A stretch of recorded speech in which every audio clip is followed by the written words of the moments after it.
I learned to stay quiet at family gatherings when I was 12. That was the year my cousin Brandon got accepted to an elite boarding school. The family threw a party with catered food and a professionally decorated cake. Everyone congratulated my aunt and uncle on raising such a brilliant son. The same week I won the regional science fair.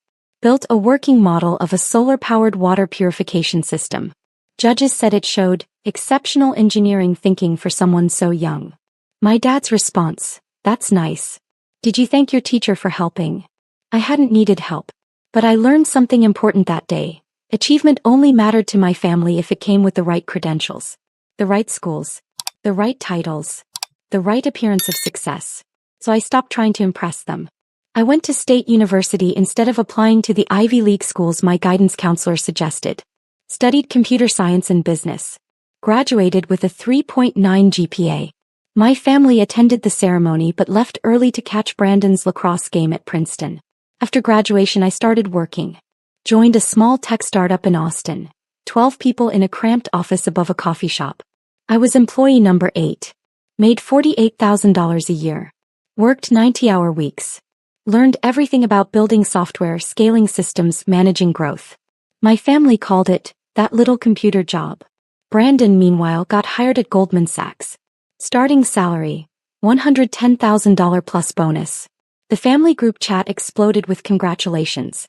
My aunt posted about it on Facebook 17 times. I posted nothing about my job. Nobody asked anyway. The startup grew. 12 people became 30. 30 became 60. We secured series of funding, $8 million. I got promoted to director of engineering. My salary jumped to $130,000 plus equity. At Thanksgiving that year, Uncle Dave asked what I was up to. "Still working at that tech thing," I said. Good. Everyone needs a hobby. Brandon just made VP at Goldman. 28 years old. Youngest VP in his division. The startup kept growing. Series B funding, $35 million. We expanded to 3 offices. 200 employees. I became VP of technology. Salary, $240,000 plus significant equity. Brandon got married. Huge wedding. My family talked about it for months. The venue, the honeymoon, his wife's family's connections. Photos in the group chat weekly. I got engaged to Maya, a brilliant data scientist I'd met at a conference. We had a small wedding, 50 people, backyard ceremony, food trucks. My family stayed for exactly 2 hours before leaving to attend some charity gala. "At least you kept it budget-friendly," Mom said on her way out. "Smart, given your situation." My situation. Right. By 32, my equity in the company was worth $12 million on paper. We were preparing for Series C funding. The board was discussing IPO timelines.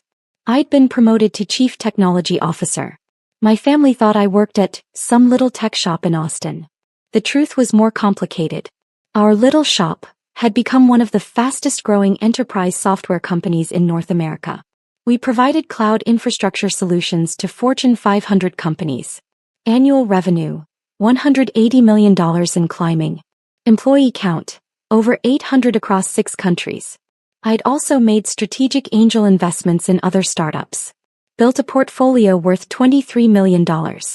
My personal net worth was around $47 million, most of it on paper but increasingly liquid as secondary markets opened up. And I kept my mouth shut about all of it. There was something clarifying about my family's dismissal. It freed me from needing their approval. I could focus on building something real instead of performing success for an audience that would never appreciate it anyway. Then our CEO Richard had a massive heart attack. I was in a meeting when I got the call. Richard's wife, hysterical, calling from the hospital. Richard was in surgery. Prognosis uncertain. The board needed to convene immediately.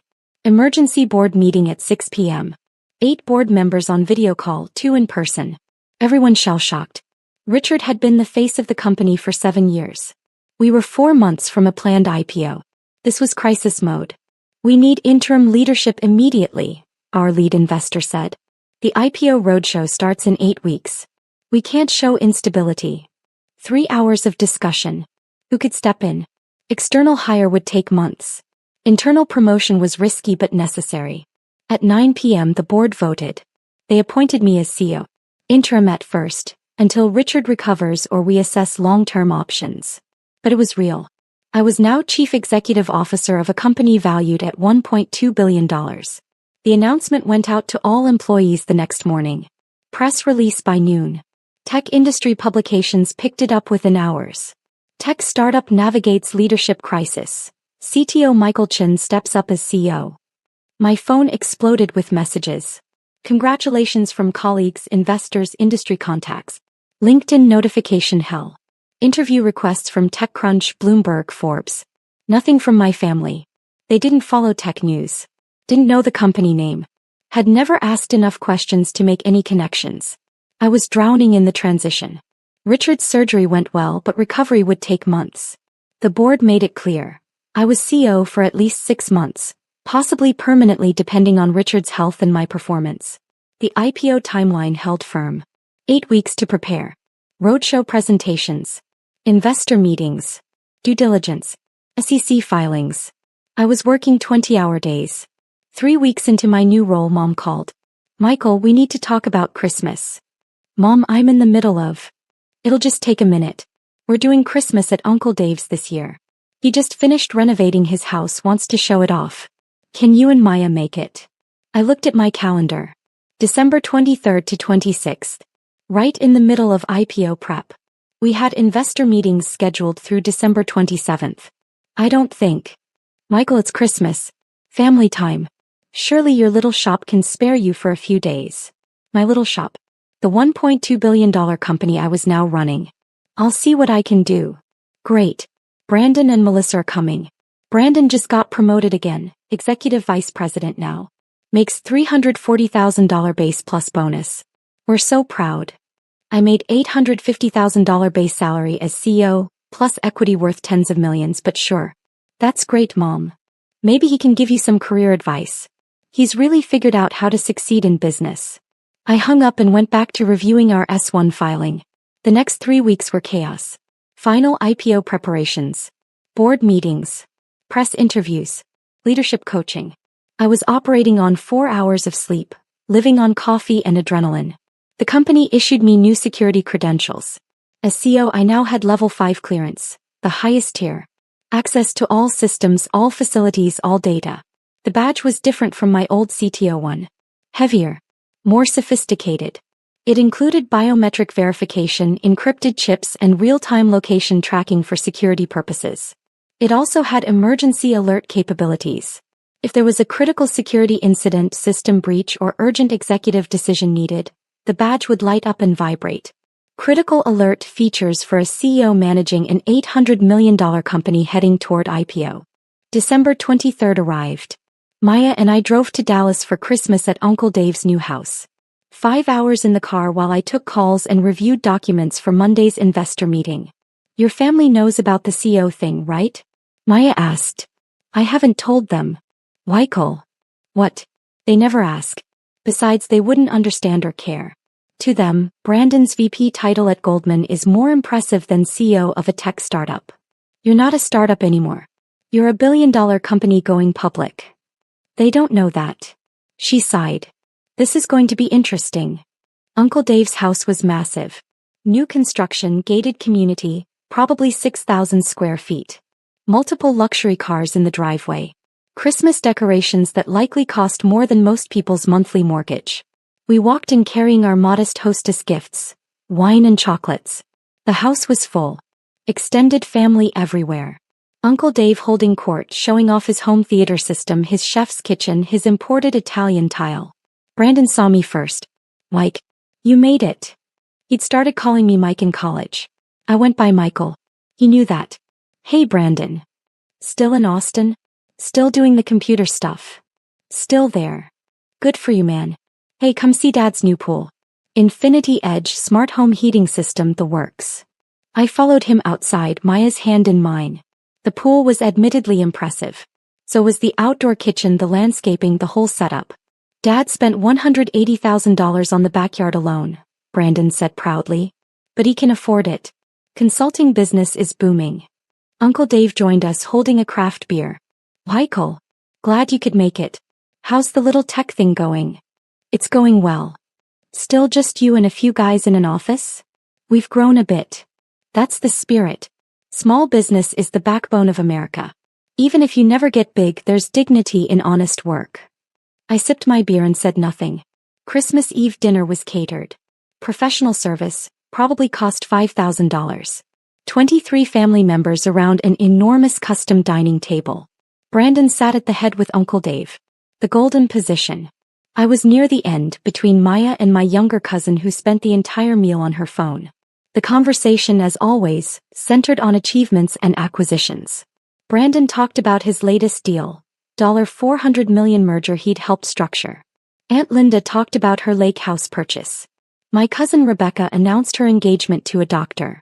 Everyone celebrated appropriately. Uncle Dave stood up with his wine glass. I want to thank everyone for coming. This Christmas is special because we're all together, celebrating another successful year for our family. Brandon's promotion, Rebecca's engagement, Dave Jr.'s real estate license. We've raised successful, ambitious children. He gestured around the table. Everyone beamed. And we're thankful for everyone's contributions, no matter how small. Even Michael with his little computer shop. Every success matters. Polite applause. A few sympathetic smiles directed at me.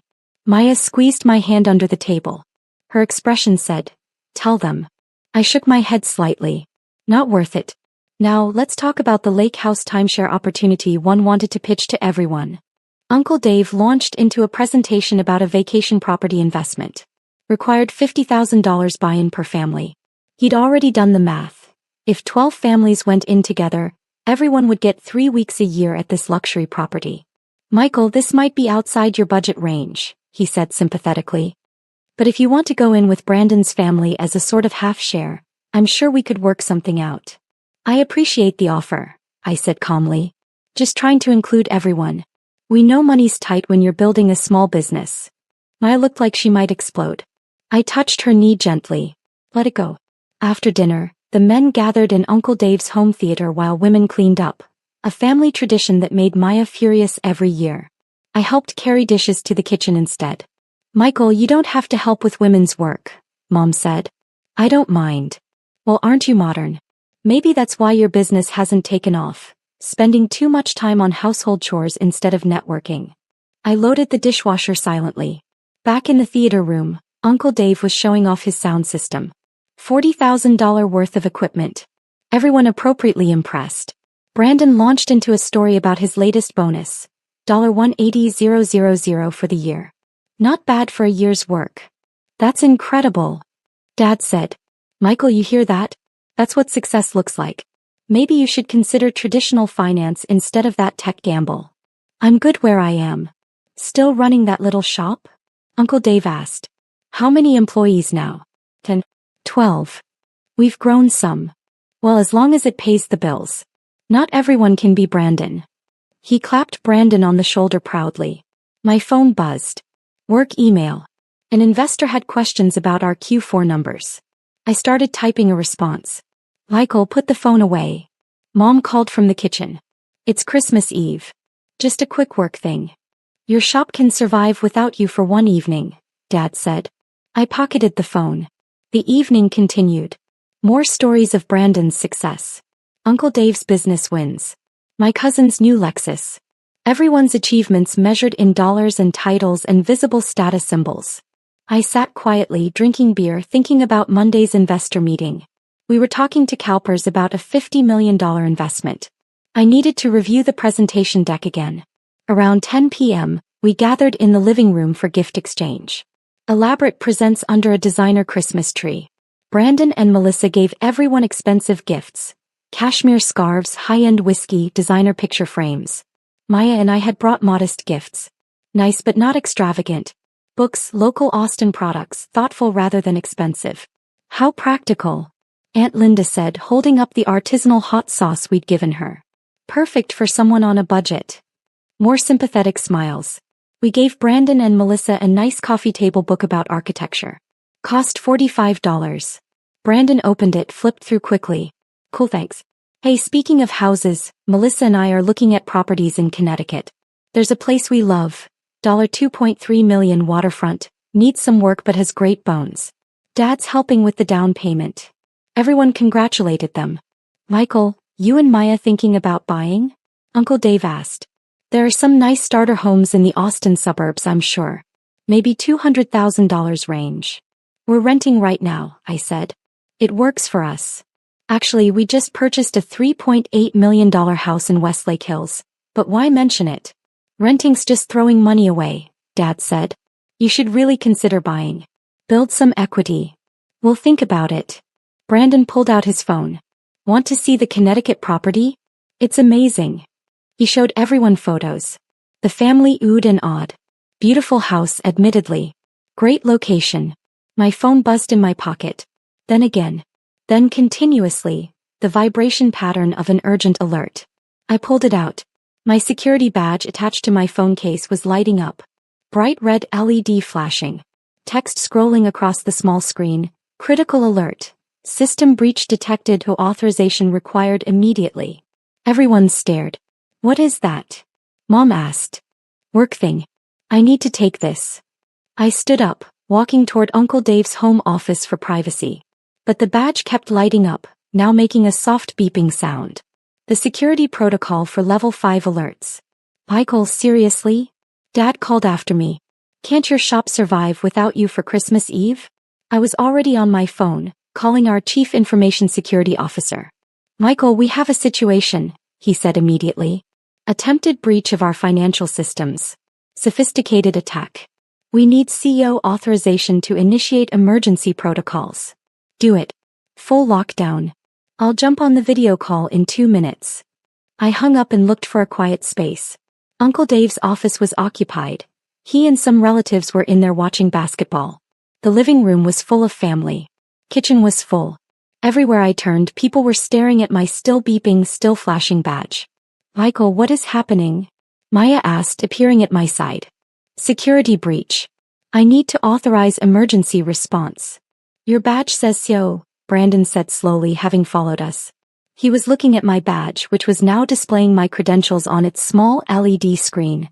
Chin, Michael, Chief Executive Officer, Level 5 clearance, worldwide access.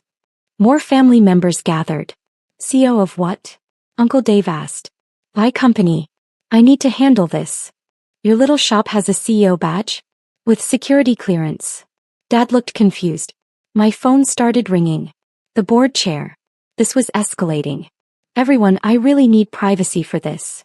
But now the whole family had gathered. All staring at my flashing badge, my ringing phone, my obvious crisis management mode. Uncle Dave looked at the badge more closely. Next Tech Solutions? Michael, is that your company? Yes. I really need to. Wait. Brandon had pulled out his phone. Next Tech Solutions. That's. Mike, that's the company going public in February. The billion-dollar IPO. The room went silent. You work there? Etlinda asked. I'm the CEO. You could have heard a pin drop. The CEO, Dad repeated slowly. Since November. I was CTO before that. Now I really need to handle this security situation. I walked out onto Uncle Dave's back patio, leaving 23 stunned family members behind. Jumped on the emergency video call. Spent 40 minutes coordinating our response to the breach attempt. Authorized system lockdowns. Approved emergency security protocols. Consulted with our legal team about disclosure requirements. Maya brought me coffee halfway through. Kissed my temple. Whispered, they're all inside Googling you. By the time I finished the call, breach contained no data lost, attackers identified and reported to FBI. It was nearly midnight. I walked back inside. The entire family was in the living room. Everyone holding phones or tablets. Everyone staring at screens. Michael, Mom said weakly. Forbes says you're the CEO of a company worth $1.2 billion. That's the current private valuation, yes. Bloomberg says the IPO could value it at $2 billion, Brandon added, his voice strange. That's speculative but possible. TechCrunch says you've been with the company for 9 years. Started as a senior engineer. Dad was reading from his phone like he couldn't believe the words. Employee number 8, yes. Uncle Dave was pale. Your equity stake. Michael, they're estimating your personal stake could be worth. This can't be right. What's it say? I asked calmly. $180 million post-IPO. That's aggressive. $140 to $160 million is more realistic, depending on the opening price. The number hung in the air. Million. Aunt Linda whispered. Yes. Brandon made a sound like he'd been punched. You're worth over $100 million? On paper. Most of it's illiquid until after the IPO. But with secondary sales and angel investments, my current liquid net worth is around $50 million. Silence. Your little shop, Dad said slowly, employs over 800 people. 847 as of last week. Annual revenue of $180 million. $183 million this year. Projected $240 million next year. Mom sat down heavily. You've been CEO for 6 weeks and we didn't know. You never asked. You still thought I was running a small startup with a handful of employees. You let us think that. Uncle Dave said. No. You assumed that. I never confirmed or denied anything. You just never asked enough questions to learn the truth. Brandon was scrolling through articles on his phone. You've been interviewed by Forbes. By Bloomberg. You gave a keynote at a tech conference last year. How did we not know? You don't follow tech news. You never visited Austin. You never asked about my work beyond, still doing the computer thing? You weren't interested so you never found out. We would have been interested if we'd known you were running a billion-dollar company. Aunt Linda protested. Would you? I asked. Or would you just have treated me differently because of the number? Like you're all treating me right now. More silence. This is why I didn't say anything, I continued. For 9 years you dismissed what I was building. Called it a little shop. Suggested I get career advice from Brandon. Told me to be realistic about my budget. Said there was dignity in honest work even if I never got big. You were happy to keep me in a box that made you comfortable. Michael, Mom started. I'm not angry, I said, and I meant it. I'm just clear. You needed me to be less successful than Brandon. It made the family hierarchy work. But I was never less successful. I was just quieter about it. Dad had tears in his eyes. We're so sorry. I know. But here's the thing. I built all this without your support or validation. And it's better that way. I did it for the right reasons. Because I loved the work. Because I believed in what we were building. Not to impress anyone. The lake house investment, Uncle Dave said suddenly. You could buy the entire property yourself. Probably. But I'm not interested. Brandon looked devastated. All those times I gave you career advice. All those times I talked about my bonuses. You were making 5 times what I make. Your success is real, Brandon. Goldman VP at 32 is legitimately impressive. You should be proud. But you're a CEO. Of a company going public. You're going to be worth. He couldn't finish. Money doesn't measure worth, I said. You know that. My phone buzzed again. Security team confirming all systems stable. I typed a quick response. I need to head back to Austin, I said to Maya. We have calls with FBI in the morning about the breach attempt. On Christmas Day? Mom asked. Cybersecurity doesn't take holidays. We gathered our things. The family watched in silence. No one quite knew what to say. At the door, Uncle Dave stopped me. Michael, I'm sorry. For all of it. For not seeing you. For dismissing what you built. I appreciate that.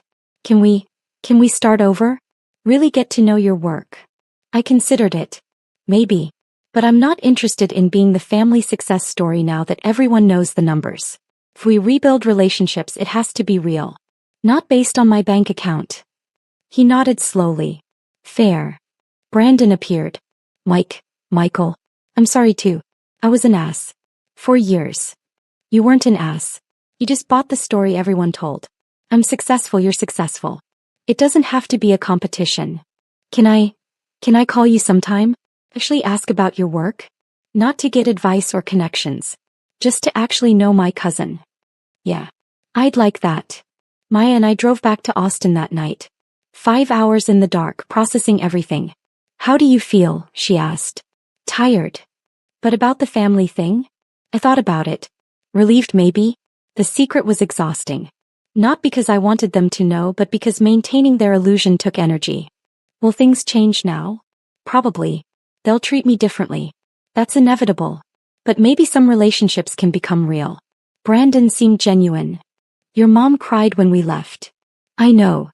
We drove in silence for a while. The badge lighting up was pretty dramatic timing, Maya said with a small smile. I laughed. Not how I planned to tell them. But effective. My phone buzzed. Text from Dad, I'm proud of you. I should have said that 9 years ago. I'm sorry it took this long. I showed Maya. You going to respond? Tomorrow. Tonight I just want to go home. Home was our new house in Westlake Hills. 4,200 square feet, infinity pool, views of the hill country. We'd furnished it simply, comfortable rather than ostentatious. It was big but not showy. Expensive but not for show. We bought it because we loved it. Not to prove anything to anyone. The IPO happened in February. Opening price, $27 per share. By end of day 1, $42. My equity stake was worth $187 million. Forbes called for an interview. Bloomberg wanted a profile. TechCrunch requested a feature about my journey from employee number 8 to CEO. I did selective press. Kept it professional. Focused on the company, not personal wealth. My family saw the coverage. The Forbes article got shared in the group chat 17 times. Everyone congratulating me. Everyone proud. Brandon called. We talked for 2 hours about work, life, family. Actually talked. He was processing a lot. His identity had been built on being the successful one. Now he was recalibrating. I'm happy for you, he said finally. I mean it. I'm also jealous and confused and a little devastated. But I'm genuinely happy for you. Your success is real too, I reminded him. I know. But Michael, you built something extraordinary. From the ground up. I just climbed a ladder someone else built. Both are fine. But yours is special. We have different paths. That's okay. Yeah. Pause. Can I ask you something? Sure. Why didn't you tell us? Really? I considered the question carefully. Because if I'd told you early when the company was small, you would have dismissed it as delusion. And if I told you later when we were successful, it would have changed everything for the wrong reasons. You would have treated me differently because of what I had, not who I was. I needed to know I could build something without external validation. Does that make sense? Yeah. Actually, it really does. We talked more often after that. Real conversations. He asked about my work, I asked about his. We were building an actual relationship instead of a competitive dynamic. Mom and Dad visited Austin. Toured the office. A sleek space downtown with amazing architecture. Met my team. Saw what I'd built.